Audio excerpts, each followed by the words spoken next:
Paulit-ulit tayong pinaaalalahanan ng Biblia na si Jesus ay muling babalik. Mula sa unang iglesia hanggang sa ngayon, ang mga mananampalataya ay namuhay na may pinagpalang pag-asa ng pagbabalik ni Kristo. Si Jesus mismo ang nagsabi sa Juan Kabanata 14, talata 3, "Ako'y paririto muli at kayo'y aking tatanggapin sa aking sarili." Sa buong bagong tipan, makikita natin ang patuloy na paalala na tayo'y maging mapagmatsyag, maging mahinahon, at maging handa sa araw ng kanyang pagpapakita. At bagamat may mga nangungutya o nag-aalipusta sa ideyang ito, sinasabing, nasaan na ang pangako ng kanyang pagparito, hindi natin maikakailan na sa mga nakaraang taon ay nasaksihan natin ang malinaw na pagbilis ng mga palatandaan, mga digmaan at alingaungaw ng digmaan, lumalaganap na kasamaan, dumaraming sakuna na mas matindi at madalas, tumataas na panlilinlang, at mga pandaigdigang kilusan tungo sa isang-iisang pamahalaan at relihiyon. Lahat ng ito ay refleksyon ng mga hula sa Mateo Kapitulo 24, sa pahayag, at sa iba pang bahagi ng kasulatan. Hindi ito basta mga pagkakataon lang, ito'y mga palatandaan, mga sakit ng panganganak, na tumuturo sa nalalapit na pagbabalik ng ating hari. Ngunit habang ang langit ay naghahanda para sa pagbabalik ni Jesus, si Satanas ay abalang-abala rin. Sunod-sunod ang kanyang mga panlilinlang upang antukin ang mga tao sa espiritu. Alam niyang kaunti na lang ang natitirang panahon niya. Kaya't itinatag niya ang isang sistema upang aliwin ang sangkatauhan sa mga pansamantala at walang kabuluhang bagay. Mga pagtatalo sa social media, walang katapusang aliwan, pagkahumaling sa katayuan sa lipunan, imoralidad sa sexualidad, at pati mga artificial na ugnayan, lahat ng ito'y mga kasangkapan upang patayin ang damdaming espiritual ng mga tao at ilayo sila sa katotohanan. Huwag kayong magkamali, hindi nakakulong si Satanas sa impyerno. Hindi siya nagpapahinga. Siya'y gumagala sa lupa, aktibong nililinlang, sumisira, at lumalamon. Tinawag siya ng Biblia na Diyos ng sanlibutang ito, at ginagamit niya ang lahat ng paraan, mula sa musika, media, politika, hanggang sa personal na pagnanasa, upang bulagin ang isipan ng mga di mananampalataya. Layunin niyang itutok ang puso ng tao sa pansamantala, sa halip na sa walang hanggan. Wala siyang pakialam kung ano ang kinatutok mo, basta't hindi si Jesus. Ngayong araw, nakapanood ako ng isang dokumentaryo na labis kong ikinagulat. Tungkol ito sa isang lumalaganap na uso na ngayon ko lang narinig, mga artificial intelligent na girlfriend. Pagkatapos ko itong mapanood, napatunayan kong isa ito sa mga pinakabagong kasangkapan ni Satanas upang iligaw ang mga tao mula sa katotohanan, sa tunay na relasyon, at sa Diyos mismo. Napakatuso ng kalaban sa paggamit ng mga panlilinlang, at ito marahil ang isa sa pinakamapanlinlang niyang estratehiya sa mga huling araw. Ipinakita sa dokumentaryo ng CNN ang isang nakakabahalang realidad. Dumarami ang mga kabataang lalaki na pinipiling makipag-ugnayan sa mga AI avatars kaysa sa mga totoong babae. Nakikipagrelasyon sila sa mga artificial na nilalang na ginagaya ang pagmamahal, pansin, at malasakit. Isang dating katang-isip na konsepto na ngayoy mabilis na nagiging tunay na problema. Isa sa mga halimbawa ay ang chatbot app na tinatawag na Cupid AI, na ang baybay ng Cupid ay may letrang K. Nag-aalok ito ng iba't ibang avatars na may kani-kanyang itsura at personalidad para ka makipag-chat at mag-customize ng karanasan. Pero isa lang itong digital na kasinungalingan. Mabilis ang pagdami ng ganitong apps at ginagamit ito ni Satanas upang lumikha ng henerasyong emosyonal na manhid, espiritual na patay, at sirang-sira sa pakikipag-ugnayan. Idinisenyo ang mga AI girlfriend na ito upang tuksuhin ang laman, nag-aalok ng kaligayahan na walang kalinisan, koneksyon na walang tipan, at samahan na walang pananagutan. Isa sa mga unang lumitaw sa dokumentaryo ay kung paano ipinapangako ng mga AI na ito ang uri ng pagmamahal at atensyon na hinahangad ng tao, pero wala ni kaunting tunay na sakripisyo o commitment. Isang AI na nagngangalang Alice ay nagsabing, "Isa akong masaya, mapagmahal, at adventurous na babae. Nandito ako para pasayahin ka sa abot ng aking makakaya. Ako si Alice, 25 anyos, masayahin, mapagmahal, at adventurous. Naghahanap ako ng kaparehang makakasama ko sa paglalakbay sa mundo at lilikha ng mga di malilimutang alaala." At sa mga bagong user, sinasabi niyang, "Maaari kang makipag-chat sa akin anumang oras, at akagigalot kong makilala ka at pasayahin ka sa abot ng aking makakaya." At ang kapalit, isang buwanang bayad. Mas personal, mas intimate na tugon para sa halagang $9.99 kada buwan. Isipin mo iyon. Hindi mo kailangang magmahal. Hindi mo kailangang magsakripisyo. Hindi mo kailangang magbago. Ang kailangan mo lang ay magbayad ng buwanang halaga at magkaroon ng ilusyon ng perpektong kapareha. Iyan ang alok ng dyablo, isang relasyong naaayon sa iyong pantasya, pero walang katotohanan at walang tunay na koneksyon sa kapwa.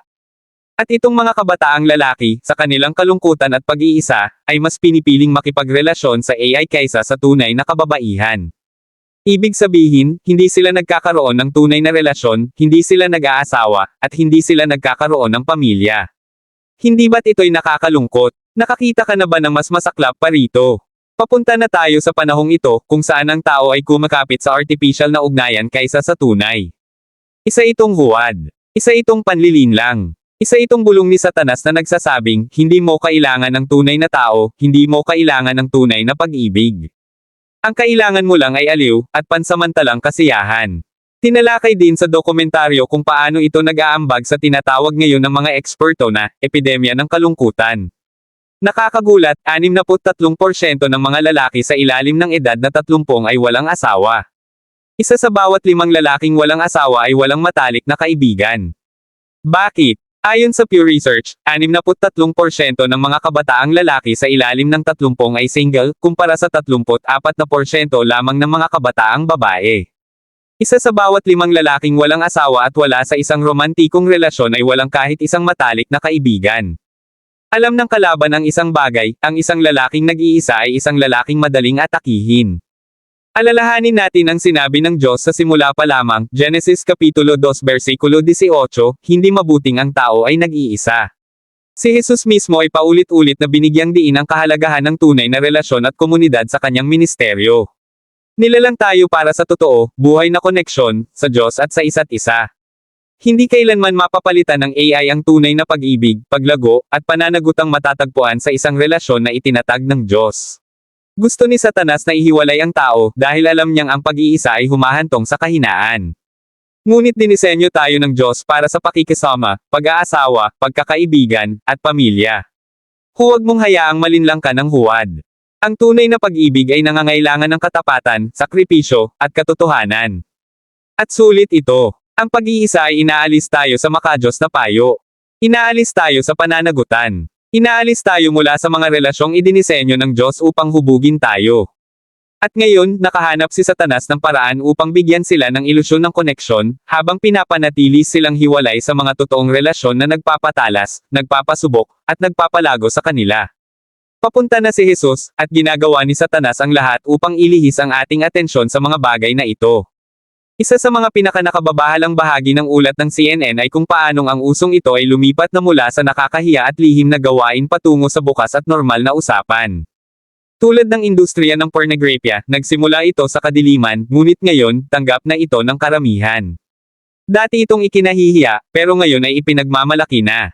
Sinasabi sa Isaias Kabanata 5, talata 20, kahabag-habag ang tumatawag sa masama na mabuti, at sa mabuti na masama, ang nagpapalit ng kadiliman bilang liwanag, at liwanag bilang kadiliman. Iyan mismo ang nangyayari ngayon. Ang mga bagay na dati kahihiyan, ngayon ay ibinabandera na. Ibinebenta, pinapalakpakan. At ito ang taktika ni Satanas mula pa noon, gawing katanggap-tanggap ang kasalanan sa lipunan, hanggang ito'y maging isang bagay na ipinagdiriwang. Kapag ang kasalanan ay naging isang subscription, at ang mga tao'y nagsisimulang ipagmalaki ito sa halip na ipagluluksa, tayo'y nasa mapanganib na kalagayan. Binalaan tayo sa Roma Kabanata 1 tungkol sa isang lipunang hindi lamang gumagawa ng kasalanan, kundi nagbibigay pa ng pagsang-ayon sa mga gumagawa nito. Ang mga tao'y naaaliw ng droga, pornography, alak, at sugal. Hindi lamang ito mga bisyo o personal na pakikipaglaban, mga sandata ito sa arsenal ni Satanas ng panlilinlang. Kinakain nila ang ating oras, pansin, at pagmamahal na dapat ay para sa Diyos, at ibinabaling ito sa pansamantalang kasiyahang nauuwi sa pagkaalipin. Nagpapasalamat ako sa Diyos na hindi ako kailanman naging alipin ng mga ganitong uri ng pagkagumon. Ngunit bilang isang pastor, nasaksihan ko kung paanong winawasak ng pagkagumon ang buhay ng tao. Nakita ko kung paanong ang isang taong puno ng kagalakan at pangako ay nauuwi sa balon ng kawalang pag-asa at pagkawasak. Nakita kong mawala ng pamilya, trabaho, layunin, at pananampalataya ang mga tao dahil lamang sa mga kuta ng kasalanang ito. Ang pagkagumon ay hindi lang nakaaapekto sa individual, inaapektuhan nito ang lahat ng nasa paligid nila. Winawasak nito ang mga tahanan, sinasaktan ang mga bata, pinapabagsak ang mga pag-aasawa, at winawasak ang mga komunidad. Wala siyang pakialam kung saan ka naaadik basta't hindi ka malaya upang lumapit kay Kristo. Ang mga tanikalang ito ay espiritual sa kalikasan. Nangangako ang droga ng pagtakas, pero kapalit nito ay kahungkagan. Ang pornography ay tila nagbibigay ng kasiyahan, ngunit naghahatid ng kahihiyan. Ang alak ay pansamantalang manhid, pero nagdudulot ng matagalang pagkawasak. Ang sugal ay nag-aalok ng ilusyon ng pag-asa at kita, ngunit ninanakawan ng tao ng kapayapaan at katatagang pinansyal. Isa-isa, hinahatak nito ang mga tao papalalim sa kadiliman. Marami ang hindi namamalayang nasa gitna na pala sila ng espiritual na labanan. Sinasabi nila, naglilibang lang naman ako, o kaya ko namang huminto kahit kailan. Hanggang sa dumating ang sandaling mapagtanto nilang hindi na nila kaya. Ganyan gumalaw ang kaaway, palihim, mapanlin lang. Hindi niya agad ipinapakita ang tanikala. Ang ipinapakita niya ay ang pain, hindi ang bitag. Nangangako siya ng kasiyahan, ngunit pagkaalipin ang ibinibigay. Sinabi ni Jesus sa Juan Kapitulo 8 versikulo 34, ang bawat gumagawa ng kasalanan ay alipin ng kasalanan. Ngunit salamat sa Diyos. Sinabi rin ni Jesus sa Juan Kapitulo 8 versikulo 36, kaya't kung palayain kayo ng anak, kayo'y magiging tunay na malaya. May pag-asa, may kalayaan. Ngunit ito'y hindi nagmumula sa mga self-help books, motivational speeches, o 12-step programs lamang. Ang tunay na kalayaan ay nagmumula kay Kristo, sa pamamagitan ng pagsisisi, pagsuko, at pamumuhay sa kapangyarihan ng banal na espiritu. Ang dugo ni Jesus ang kayang bumasag sa bawat tanikala. Kaya nitong hugasan ang bawat kabiguan, madilim na nakaraan, at bawat pagkakamali. Nakita ko na ito. Nakita kong ang dating adik ay naging tagapaghayag ng salita. Nakita kong ang mga sirang lalaki ay muling naging buo. Nakita kong ang mga babaeng dating alipin ng kahihiyan ay lumakad sa panibagong buhay. Ngunit kailangan ding sabihin, ang pagkagumon ay hindi laging tungkol lang sa kasalanan, madalas, ito'y bunga ng mga sugat. Maraming tao ang humahanap sa mga bisyong ito upang takasan ang kirot, trauma, at basag na puso. Ngunit ang kagalingang tunay nilang kailangan ay hindi matatagpuan sa bote, sa screen, o sa makina ng sugal. Ito'y nagmumula lamang kay Jesus, ang dakilang manggagamot. Siya ang nagpapagaling ng mga wasak ang puso at nagpapalaya sa mga bihag. Kailangan nating maging handang dalhin ang ating sakit sa paanan ng krus. Imbes na subukang takasan ito sa pamamagitan ng mga alok ng mundo. Ngunit hindi lang naman pagkagumon ang gamit ni Satanas. Isa pa sa pinakamasasamang panlilinlang niya ay ang labis na pagkahumaling sa sarili. Nabubuhay tayo sa isang selfie culture. Ang pagtaas ng pagpapalaganap sa sarili, kay abangan, at ako muna, na pag-iisip. Ay eksaktong babala sa 2 Timoteo Kapitulo 3 versikulo 2, ang mga tao'y magiging maibigan sa sarili. Nasa mundo tayo na ang mahalaga ay itsura. Ilang likes, views, o followers ang meron ka. Ang social media ay tila entablado ng pagsamba sa sarili. Mas pinapahalagahan ng tao ang imahe kaysa sa integridad. At walang mas nagpapalakas ng ganitong kaisipan kundi ang social media. Lahat ay tungkol sa ako. Ang aking kwento, aking brand, aking opinyon, aking damdamin. Walang tigil ang pag-scroll, ihinahalin tulad ang ating buhay sa mga piniling bersyon ng buhay ng iba. At ano ang nangyayari? Tayo'y namimilipit sa inggit o sumasambulat sa kayabangan. Alinman sa dalawa, panalo si Satanas. Dahil ang kayabangan ay humahad lang sa atin na kilalain ng kailangan natin ang Diyos. At ang insekuridad ay humahad lang sa atin na maniwalang kayang tayong mahalin ng Diyos. Ang labis na pagkahumaling sa sarili ay hindi lamang isang uso, isa itong espiritual na karamdaman. Inilalayo nito ang ating paningin mula sa Diyos, at itinututok sa sarili. Sa halip na hanapin ang kalooban ng Diyos, hinahabol natin ang sarili nating mga pangarap. Sa halip na mamatay sa sarili araw-araw, pinapalayaw natin ang laman. Tayo'y naging henerasyong mas gustong i-post ang paggawa ng mabuti kaysa aktwal na gawin ito. Gusto nating makita bilang mabait, mapagbigay, at mapagpakumbaba, ngunit kung may nakakakita lang. Ipinalit natin ang ating silid pananalangin sa mga pampublikong plataporma. At ang ating pribadong debosyon sa papuri ng tao.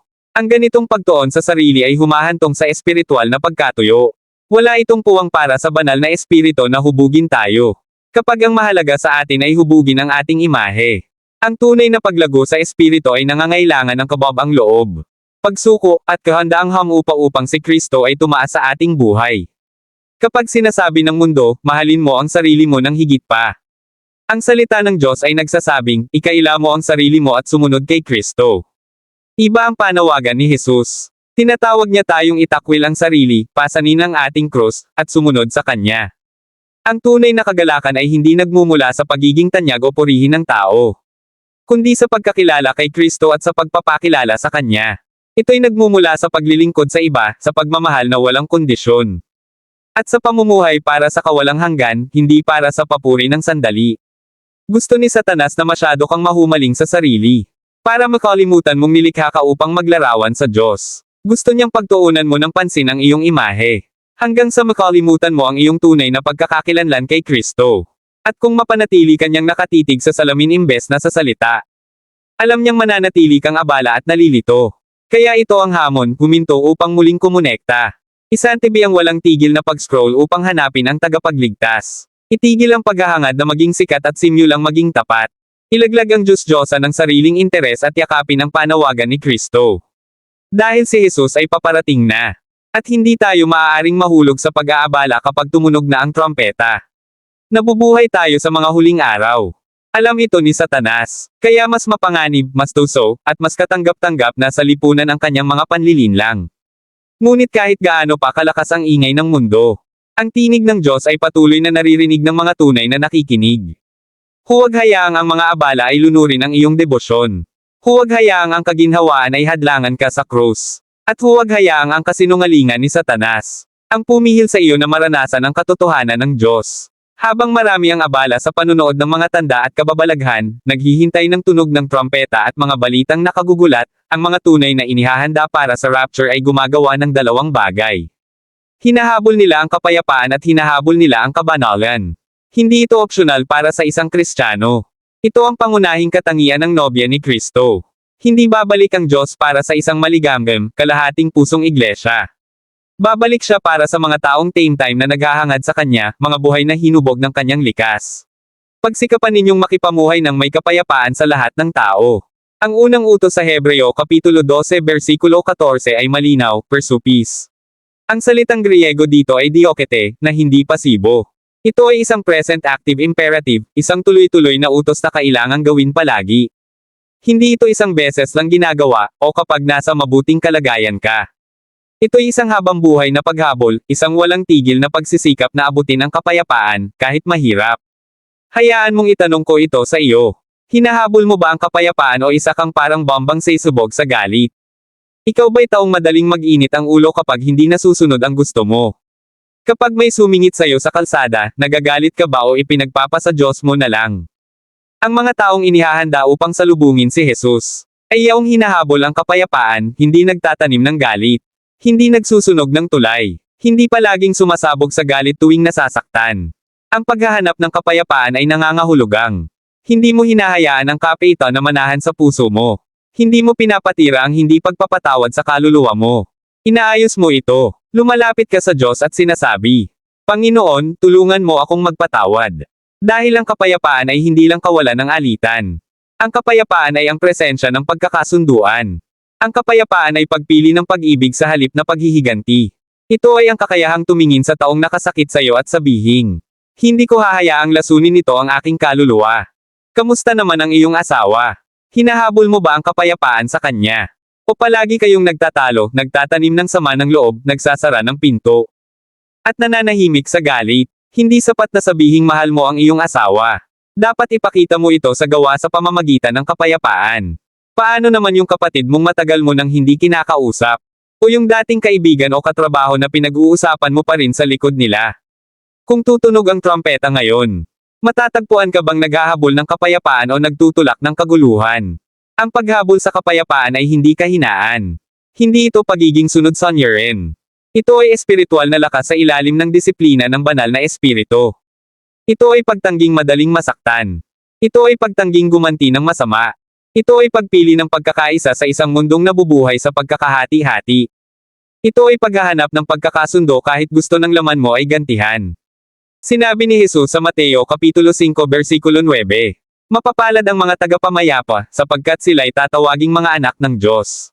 Hindi peacekeepers, kundi peacemakers. Ang paggawa ng kapayapaan ay magulo. Nangangailangan ito ng kababang loob. Nangangailangan ito ng sakripisyo. Nangangailangan ito ng pagkamatay sa sarili.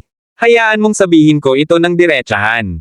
Hindi ka pwedeng pawn ng kapeitan at asahan mong makikita mo ang Diyos sa kawalang hanggan. Hindi ka pwedeng may kinikimkim na galit, paghihiganti, at hindi pagpapatawad. At asahang maisasama ka sa rapture. Malinaw ang kasulatan. Ang mga makakakita sa Diyos ay ang mga naghahabol ng kapayapaan. At ang paghahabol na ito ay araw-araw, personal, tapat, at walang humpay.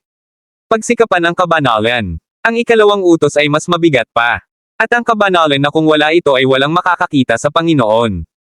Ang salitang ginamit dito para sa kabanalan ay hagiasmos, ibig sabihin ay pagpapabanal. Hindi ito tumutukoy lang sa posisyonal na kabanalan. Ang katwiran na natamo natin kay Jesus nang tayo'y pinawalang sala sa pamamagitan ng pananampalataya. Ito ay tumutukoy sa progressive holiness. Ang araw-araw na proseso ng pagiging mas tulad ni Kristo. Ng pagtalikod sa kasalanan, at pamumuhay para sa Diyos. Hayaan mong sabihin ko ito ng malinaw. Ang kabanalan ay dapat hinahabol. Hindi ito kusang nangyayari dahil lang sa isang panalangin sinabi mo 10 taon na ang nakalipas. Ito ay araw-araw na isinasabuhay. Oo, hindi ka kailanman magiging ganap na banal sa buhay na ito. Tanging si Jesus lang ang namuhay ng ganap at walang kasalanan. Pero ang direksyon ng buhay mo ay dapat patungo sa kabanalan. Dapat lumalayo ka sa kasalanan, hindi pa palapit. Dapat araw-araw kang nagsisisi, hindi palusot sa kasalanan. Dapat kinamumuhian mo ang kasalanang ipinako kay Jesus sa krus. Ang kabanalan ay hindi tungkol sa pagiging perpekto, kundi sa pagiging tapat at tuloy-tuloy. Ito'y tungkol sa pagsuko ng sariling kalooban sa kalooban ng Diyos araw-araw. Ito'y pagtanggi na makipagkompromiso sa kasalanan. Ito'y pakikipaglaban sa tukso, pagtutol kay Satanas, at pagtangging bigyang laya ang laman. May isang henerasyon ngayon na gustong makarating sa langit. Pero ayaw ng kabanalan. Gusto nila ng korona, pero ayaw ng krus. Ngunit narito ang malinaw na katotohanan. Walang kabanalan, walang langit. At hindi ito legalismo. Hindi ito legalismo. Ito ay kasulatan. Sinasabi ng Hebreo Kapitulo 12 versikulo 14 ng walang alinlangan. Kung walang kabanalan, walang sino man ang makakakita sa Panginoon. Ang kabanalan ay nangangahulugang. Hindi ka namumuhay sa imoralidad tulad ng mundo. Ang kabanalan ay hindi ka nagsisinungaling, nandaraya, o nanlilinlang tulad ng mundo. Ang kabanalan ay hindi ka nanunood ng pornografya. Hindi mo kinukonsinti ang pakikiapid. Hindi mo niyayakap ang kalasinggan. Ang kabanalan ay kinamumuhian mo ang mga kinamumuhian ng Diyos. At minamahal mo ang mga minamahal ng Diyos. Ang kabanalan ay pagtalikod sa mga bagay na umaakit sa iyong magkasala. At pagputol ng ugnayan sa mga taong humihila sa iyo palayo sa Diyos. May ilan na magsasabi, sa biyaya tayo naligtas, hindi sa gawa. Totoo. Pero ang parehong biyaya na naging iligtas sa iyo ay siya ring nagtuturo sa iyo. Na tumanggi sa kasamaan. Ang biyaya ay hindi lisensya para magkasala. Ito ang kapangyarihang mamuhay ng banal. Kung ang pagiging Kristiyano mo ay hindi nagbago ng ugali mo, malamang hindi rin ito nabago ang puso mo. Dahil ang tunay na kaligtasan ay may kasamang pagbabago. Sabi sa Santiago Kapitulo 2 versikulo 17. Ang pananampalatayang walang gawa ay patay. Kung sinasabi mong nananampalataya ka kay Jesus, pero namumuhay ka na parang demonyo, patay ang pananampalataya mo. Huwag kang palilinlang. Hindi maaaring lokohin ang Diyos. Anumang itinanim ng tao, iyon din ang aanihin niya. Inihahanda ng Diyos ang kanyang bayan. Hindi siya naghahanda ng mga taong dumadalo lang sa simbahan minsan sa isang linggo. Hindi siya naghahanda ng mga taong nagpo-post ng mga Kristiyanong quote sa social media. Pero palihim na namumuhay sa pagsuway. Inihahanda ng Diyos ang mga taong seryoso sa paghahabol ng kapayapaan at kabanalan. Sa oras na ito, siya ay naglilinis, nagtutuwid, at nagpapabanal sa kanyang iglesia. Kinukumbinse niya ang mga puso. Ibinubunyag ang kasalanan. At tinatawag niya ang kanyang bayan sa pagsisisi. Bakit? Dahil nais niya ng isang nobyang walang bitik o kulubot. Nais niya ng isang banal na bayan. Isang bayang nakahiwalay mula sa mundo. Isang bayang sumasalamin sa kanyang kaluwalhatian. Ito ang panahon ng paghahanda. Ito ang panahon ng pagsisisi. Inuuga ng Diyos ang mga bansa. Hinahayaan niyang tumaas ang presyon. Ibinubunyag niya kung sino talaga ang sa kanya. Kung komportable ka sa kasalanan. Kung wala kang nararamdamang paninita o pagsisisi. Panahon na para suriin mo ang tunay na kalagayan ng puso mo. Malapit na ang rapture. Handa ka na ba? Paparating na si Jesus. Nasa paligid na ang mga palatandaan. Pero maraming tao ang nagsasabing Kristiyano sila. Ngunit spiritual na tulog. Akala nila handa sila. Dahil minsan silang nanalangin noon. Pero wala silang ipinapakitang paghahangad ng kapayapaan o kabanalan sa buhay. Sabi sa Mateo Kapitulo 7 versikulo 21, hindi lahat ng tumatawag sa akin ng Panginoon, Panginoon, ay makakapasok sa kaharian ng langit, kundi ang gumagawa ng kalooban ng aking Ama na nasa langit. Ito ay hindi para sa mga hindi mananampalataya. Ito ay para sa mga nalilinlang na dumadalo sa simbahan. Kung tutunog ang trompeta ngayon, kasama ka ba? Namumuhay ka ba sa kapayapaan? Namumuhay ka ba sa kabanalan? O may tinatago kang kasalanan? Hindi pagpapatawad, pagnanasa, o paghihimagsik. Hindi ito laro. Eternidad ang nakataya. Ang rapture ay bigla ang mangyayari. At tanging ang mga tunay na handa ang isasama. Hindi mo pwedeng pekain ang kabanalan. Hindi mo pwedeng pekain ang kapayapaan. Nakikita ng Diyos ang iyong puso. Habulin mo ang kapayapaan. Habulin mo ang kabanalan. Habulin mo ang Diyos. Huwag mong habulin ang kaginhawaan. Huwag mong habulin ang pera.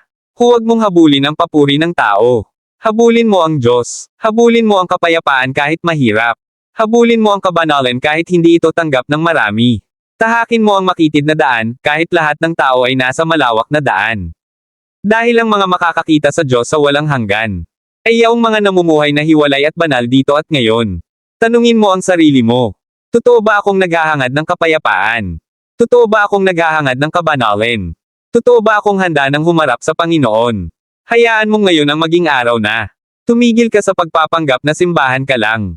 At magsimulang maging tunay na katawan ni Kristo. Hayaan mong ang sandaling ito ang maging oras ng pagsuko mo sa iyong kayabangan, kasalanan, at mga palusot. Bawat Kristiyano ay dapat makita ang katotohanan ito. Inihahanda ka ng Diyos para sa rapture. Pero ang inihahanda lamang niya ay yaong mga naghahangad ng kapayapaan at kabanalan. Huwag mong palampasin. Mamuhay ka na parang paalis ka na. Mamuhay ka na parang pwedeng bumalik si Jesus ngayon. Dahil maaring mangyari nga iyon. At kapag siya'y dumating, nasana'y matagpuan kanyang nagbabantay, naghihintay, at lumalakad sa kanyang mga daan. Ngayon, isipin natin ang senaryo 24 na oras bago ang rapture. Hindi magiging madilim ang langit sa katanghalian. Hindi titigil ang araw sa pagsikat. Walang magaganap na meteor shower. Walang malalakas na lindol o malalakas na alon. Wala ring mga kidlat na kumikislap sa kalangitan. Walang mga tao na nakatingala, nag-aabang sa rapture. Sa halip, magpapatuloy ang mga tao sa kanilang normal na buhay. Makadiyos man o makasalanan. Isipin mo ang tagpo. Isang mundo na abala sa aktibidad. Tao'y abala sa kanilang mga gawain. Namumuhay sa pangkaraniwang araw. Walang kamalay-malay na malapit na ang walang hanggang sandali. Sabi ng Biblia, ang rapture ay bigla ang mangyayari. Mabibigla ang mundo, walang babala, walang senadoryas. Ang mga makadiyos ay mamumuhay ayon sa kalooban ng Diyos. Ang mga makasalanan ay magpapatuloy sa kanilang kasamaan. Hindi katulad ng ibang mga hula. Ang rapture ay walang palatandaan. Walang countdown. Walang orasan. Sabi ng Biblia, walang sino man ang nakakaalam ng araw o oras. Hindi maging ang mga anghel sa langit. O ang anak, kundi ang ama lamang. Dahil dito, kailangan nating mamuhay ng laging handa. Dahil maaring sa mismong sandaling ito, tayo ay 24 na oras na lang bago ang rapture. At kung hindi man rapture, baka ang iba sa atin ay 24 na oras na lang ang natitira sa buhay. Namumuhay ka ba ng makadiyos? Namumuhay ka ba ng hindi nagkakasala? O namumuhay ka ba ng makasalanan?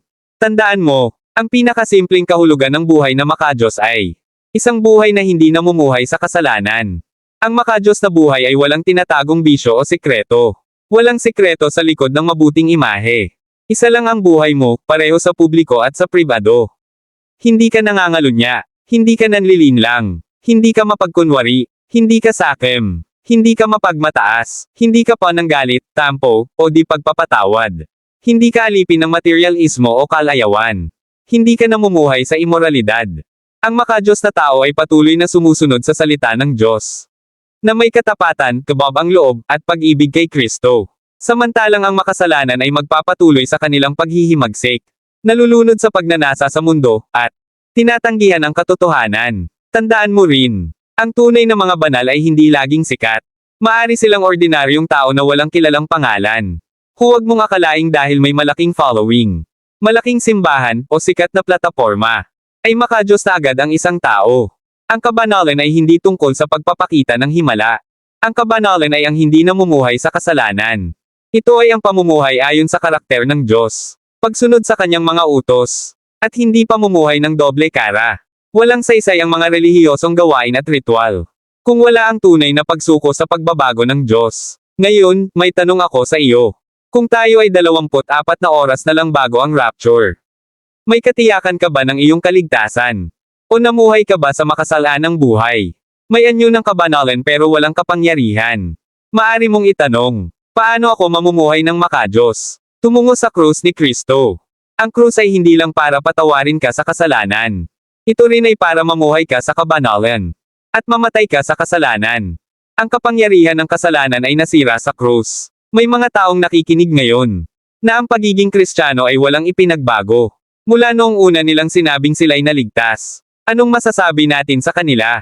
May anyo ng kabanalan, pero tinatanggihan ang kapangyarihan nito. Sinasabi mong ligtas ka. Puspos ng banal na espiritu. Tinubos ng dugo ni Kristo. Pero namumuhay ka pa rin sa kasalanan. Anong masasabi namin sa'yo? Ang sino mang tunay na nakakilala kay Kristo ay namumuhi sa kasalanan. At namumuhay ng may ebidensyang lumalayo sa kasalanan. Oo, hindi tayo maliligtas dahil hindi tayo nagkakasala. Tayo ay naliligtas sa pamamagitan ng biyaya. Ngunit ang sinumang naligtas sa biyaya ay binago. Dahil namatay silang kasama ni Kristo sa krus. Pangwakas, ang mga salitang ito ay hamon sa bawat tumatawag sa kanilang sarili na Kristiyano. Isang panawagan sa pagsusuri ng sarili. At sa katapatan ng ating pananampalataya. Hindi natin pwedeng ipikit ang mata. Sa katotohanang may mga taong nagsasabing Kristiyano sila, ngunit walang anumang pagbabagong nakikita sa kanilang buhay. Kaya tanong ulit, ano ang masasabi natin sa mga nagsasabing makadiyos sila? Ngunit tinatanggihan ang kapangyarihan ng kabanalan. Maaari ba talaga nating sabihing tayo'y ligtas, puspos, at tinubos ni Kristo? Kung patuloy tayong namumuhay laban sa kanyang kalooban.